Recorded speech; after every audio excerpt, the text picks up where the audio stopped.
Bien, alors là, ce soir, j'ai avancé sur mon projet dans le projet, c'est-à-dire pouvoir commander mon onduleur, qui n'apparaît pas sur l'image, mais ça c'est la télécommande de l'onduleur.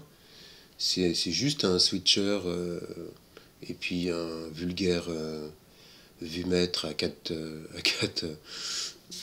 barres pour la tension de la batterie, hein. Bon, voilà. Donc c'est juste un switch on-off, un inverseur en fait, hein, électronique, on-off, qui est raccordé par un câble Ethernet, hein, pas celui-là, ça c'est un câble que j'ai rajouté moi-même. Un câble Ethernet, je pensais que ça permettait de mettre l'onduleur en réseau en fait, enfin, de pouvoir le commander sur mon smartphone par exemple. J'ai regardé un peu trop vite sur Amazon. En fait, c'est juste une rallonge pour un contact switch. Mais bon, donc justement, j'ai envie de me faire euh, le, de l'adapter un peu comme je veux pour pouvoir l'arrêter en supposant que je sors et puis je me rends compte que j'ai oublié de débrancher l'onduleur. Euh, J'éteins mon PC à distance et j'éteins l'onduleur à distance pour pas décharger ma batterie. Par exemple, c'est un exemple, hein. Ça peut être plus simple que ça. Je suis sur mon canapé, j'ai pas envie de me lever, je veux éteindre mon onduleur. Voilà. Bon, bref.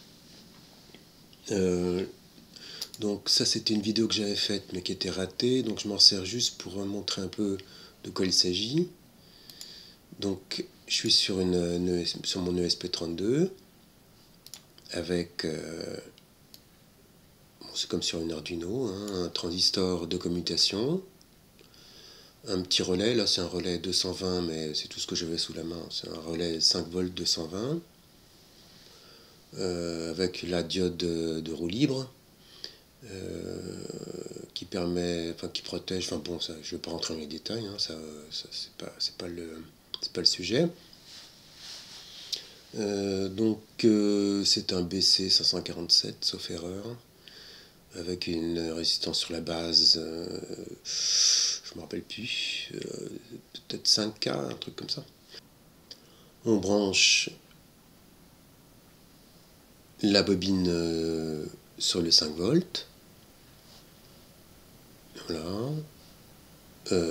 Il est là le 5 volts, hein, c'est le fil orange qui arrive ici, enfin jaune, pardon, qui arrive ici, hein, sur un des pôles de la bobine. Je ne sais pas si on dit pôle pour une bobine, on dit, je sais pas. La borne 26,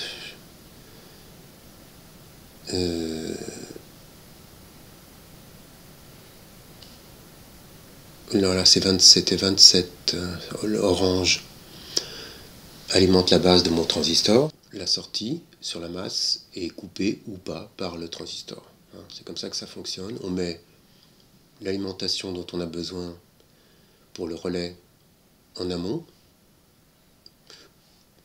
Faut qu'il y ait du 5 volts, hein, donc voilà. Et c'est la sortie qui est commandée par le transistor, pas l'inverse, hein. L'inverse ne marche pas parce qu'il n'y a pas assez de courant, il n'y a pas assez de tension en aval, il n'y a pas assez de volts pour fermer le relais, hein, puisqu'il y a, il y a, la, il y a le transistor plus la bobine, hein.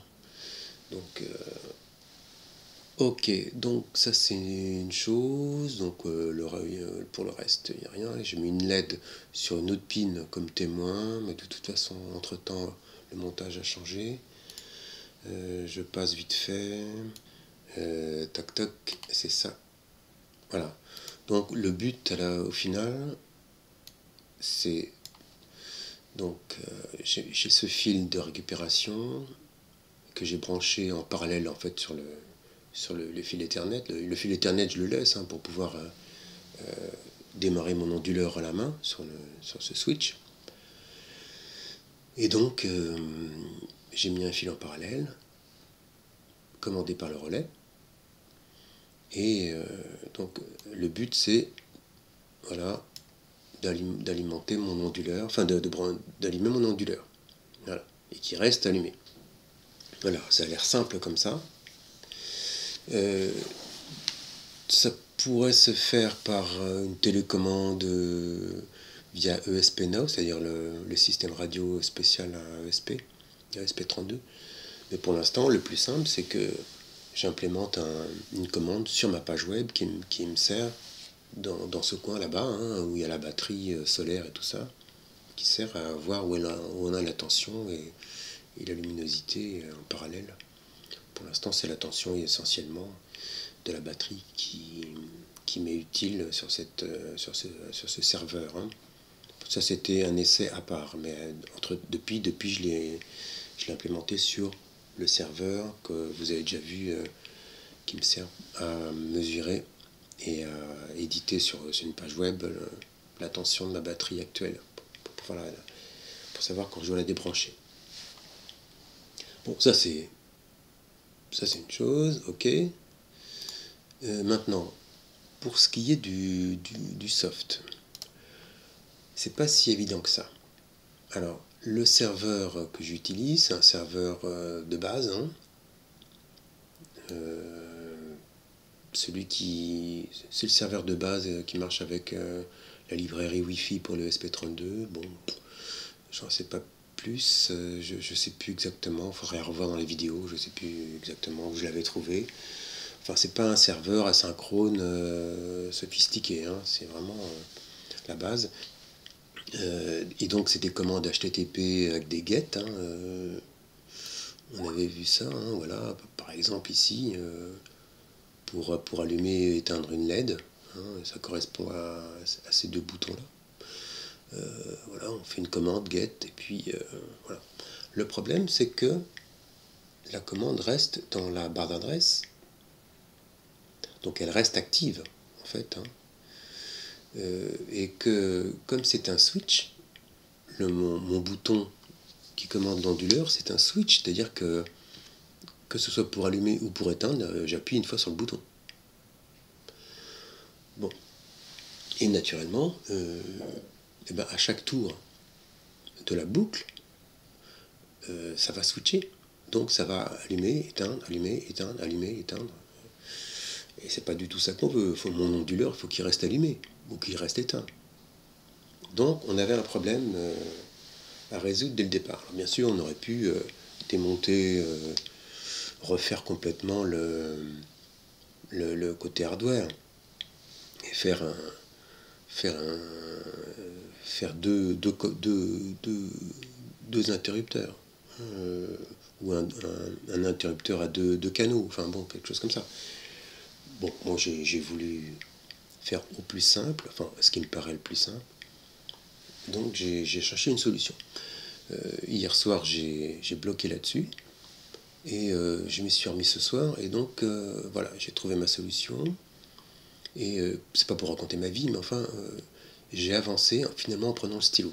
Voilà, et c'est quelque chose que je vais refaire à l'avenir parce que avec un stylo, finalement, ben, on est très efficace avec un stylo. Voilà. Pour faire des modèles de développement en fait, de fonctions, ça marche très très bien. J'avais la même impression quand j'étais instit. Je trouvais vraiment que les tableaux électroniques c'était n'importe quoi. Avec une craie, on fait beaucoup plus de choses et on apprend beaucoup plus de choses aux enfants. Et intellectuellement, on fait beaucoup plus de choses, quoi. C'est normal. La main, et le cerveau, c'est voilà. Donc, bref, voilà comment ça fonctionne. Donc, j'avais fait un petit essai hier. J'avais fait une fonction directement. En fait, non. Il vaut mieux travailler au départ dans le script linéaire, enfin dans la page principale, dans le ino, quoi. Et là, en l'occurrence, directement dans le serveur. Alors, je suppose que c'est considéré comme étant très sale, hein, mais bon, pour l'instant, j'ai pas trouvé d'autre solution. Comme en plus j'ai beaucoup de problèmes pour tout ce qui est passage de variables d'un fichier à l'autre, dans le modulaire, dans ma volonté de faire du modulaire, etc. Mais global et tout ça, je comprends rien de Arduino, donc il faut sérier les problèmes. Pour l'instant déjà, je me suis mis carrément dans le serveur et j'ai fait donc une série de conditions. Alors, ça c'est la variable, c'est une booléenne, en fait ça veut dire booléen ondulateur, hein, c'est une booléenne qui me sert à savoir si l'onduleur est censé être allumé ou est censé être éteint. Voilà. Donc à partir du moment où j'appuie sur ce bouton-là, ça c'est onduleur, ça c'est onduleur allumé et ça c'est onduleur éteint, bien sûr. Donc à partir du moment où j'appuie sur ce bouton-là, il faut que l'onduleur s'allume et reste allumé. Donc j'ai fait ça. Donc j'ai une booléenne qui reste en permanence, qui tourne en permanence. Si ma booléenne est sur on et que le get est sur on, c'est là que les Athéniens s'atteignirent. Si ma booléenne est sur on, c'est-à-dire que mon onduleur doit rester allumé et que le get est sur on, enfin que le client envoie un get on, il ne faut rien faire. Je crois que c'est clair ici. Si on re-switch à ce moment-là, c'est-à-dire que si je renvoie une impulsion sur mon switch, il va l'éteindre, l'onduleur. D'accord ? Puisque c'est un switch on-off. Voilà, c'est là que ça coinçait. Donc je répète, si je suis en global allumé et que le serveur reçoit un ordre get on, il ne fait rien. S'il reçoit, si la globale onduleur est allumée, est sur on, et que le client envoie un get off, enfin pas d'onduleur, enfin un get off, quoi, là il faut switcher. C'est clair ici. Si j'ai ma globale true et un get off, là il faut switcher et changer naturellement la valeur de la variable, inverser la variable, la globale bonne onduleur, bon, la globale onduleur on va dire, d'accord. Voilà, donc global onduleur égale 0 et emule switch c'est une fonction toute bête pour l'instant c'est une LED hein, qui fait j'émule le switch avec une LED, c'est exactement le même principe. Ça serait pas la même alimentation bien sûr, mais voilà, si je réussis avec une LED, je réussirai avec mon switch. Après bon bah alors c'est le test sur global false, hein. Donc si je suis en global false, si je suis comme ça, là quand je fais ça ma LED s'éteint bien sûr, donc parce que ça marche, donc si je suis en global false et que le serveur reçoit un get false aussi, enfin un get off, on fait rien. Parce que si on switch, ça va rallumer. Si ma globale est fausse, mais que je reçois un get allume, j'allume, je switch pour allumer, et je mets ma globale à 1. D'accord ? Et emule switch pour allumer. Pour switcher, quoi. Lui, il ne sait pas si j'allume ou j'éteins, et juste il switch. Voilà. Et comme j'ai été éteint, bah maintenant je suis allumé. Voilà. Donc là, je ne peux pas vous le montrer, mais ça marche. Ça marche très bien. Je ne vais quand même pas vous faire une vidéo pour vous montrer une LED qui s'allume et qui s'éteint. De toute façon, je pourrais tricher si je voulais. Mais ça fonctionne. Alors que j'avais eu quand même pas mal, j'ai passé quand même pas mal d'heures là-dessus. Ça paraît peut-être enfantin, mais c'est pas si évident que ça. Hein. moi je commençais à me demander si j'allais pas devoir faire mon stage sur les serveurs asynchrones qui m'avait été conseillé par le forum.